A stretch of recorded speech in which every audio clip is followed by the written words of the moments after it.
தேனீயால் எத்தனை முறை கொட்ட முடியும்? ஒரே ஒரு முறைதான் ஒரு தேனீயால் கொட்ட முடியும். சத்தியமங்கலம் வனவிலங்கு சரணாலயம் எங்கு அமைந்துள்ளது அப்படின்னா ஈரோட்டில் அமைந்துள்ளது. தூத்துக்குடியின் மறுபெயர் என்ன அப்படின்னா முத்துநகர். மருந்துகளின் ராணி பென்சிலின். இந்திய அணு மின்சக்தி நிறுவனத்தின் தலைமையகம் எங்கு அமைந்துள்ளது? மும்பை. இந்திய அணு மின்சக்தி நிறுவனத்தின் தலைமையகம் மும்பை. முதல் ஆசிய விளையாட்டு போட்டிகள் நடத்திய நாடு எது அப்படின்னா இந்தியா. முதல்ல ஆசிய விளையாட்டு போட்டிகள் நடத்திய நாடு எது அப்படின்னா இந்தியா. உலகின் மிகப்பெரிய நூலகம் எது? Library of Congress. உலகின் மிகப்பெரிய நூலகம் எது? Library of Congress. வரலாற்றின் காலம் எதில் கணக்கிடப்படுகிறது?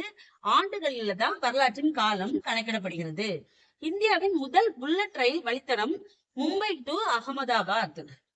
ஜெய்ஹிந்த் என்ற வாழ்த்து முழக்கத்தை அறிமுகப்படுத்தியவர் சுபாஷ் சந்திர போஸ்.